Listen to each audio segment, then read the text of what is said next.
Gentlemen, week 3 is in the books. And as you can see, I just want to check in with you guys really quick. Uptown Assassins was on some absolute garbage this week, getting 32 points from Buffalo. Then get this, Juan had the nerve to call me and talk me through how he was going to pull it out. Okay, Juan, you got that.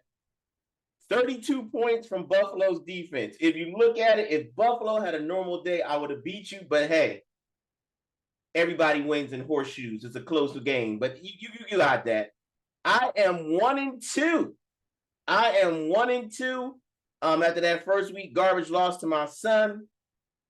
For some reason, some of my players are not living up to what I expected. So it's time, gentlemen. It's time. I have reached out to a certain number of people. I'm looking for trades. I am. And if you find yourself in a place right now that your team is not performing the way you want them to, now is the time to trade. Kyle, 0-3. Dog, the waiver wire is not going to get it done. Start looking into making some trades.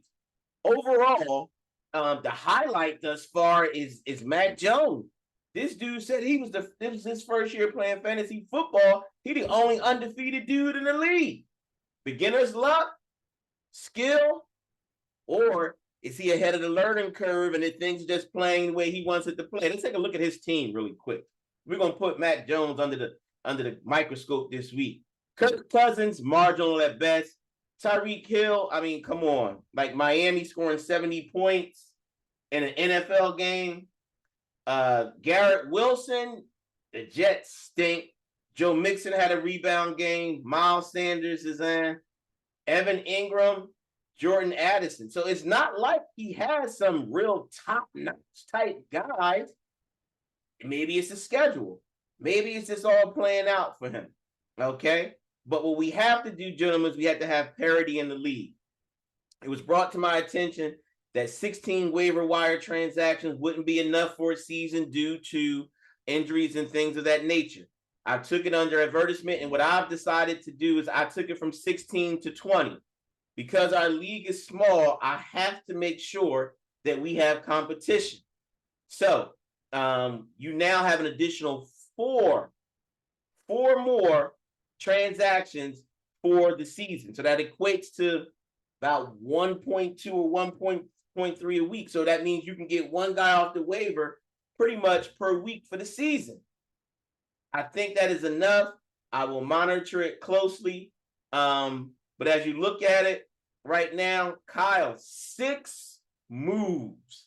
And while I have everybody's attention, if you'll excuse me for 1 second, I want to go back to the family group chat, the league group chat, where Kyle was making certain assertions about how he was going to be victorious. If you'll just indulge me 1 second here, because my cousin said he likes to be petty.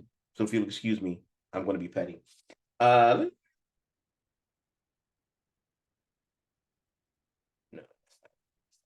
Here we go. Let me get a scroll back if I may. I sent out the draft order.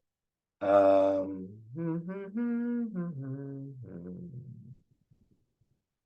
fact that I got number 2 is crazy, and I got a bye this week so I can scout the rest of you turkeys. His verbiage. It doesn't make a difference because all you guys are doing is playing for the second position.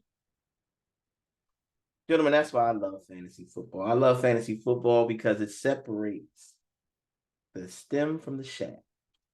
And what does that mean? That means that on any given Sunday, you can lose or you can win. Mac Jones is 3-0 and has never played fantasy football a day in his life. Come on, people.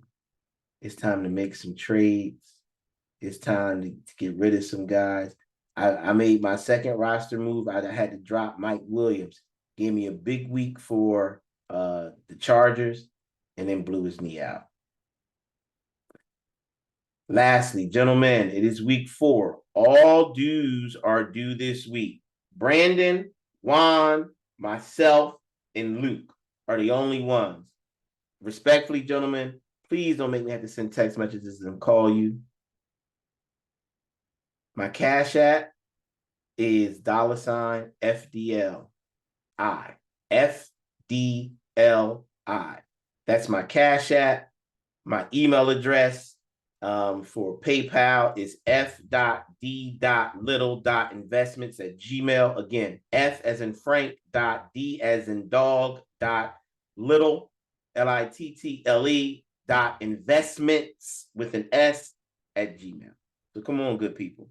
Let's get this thing done so we can keep this league going. I want you guys to have a very productive week. And what I will do is I will catch you next week.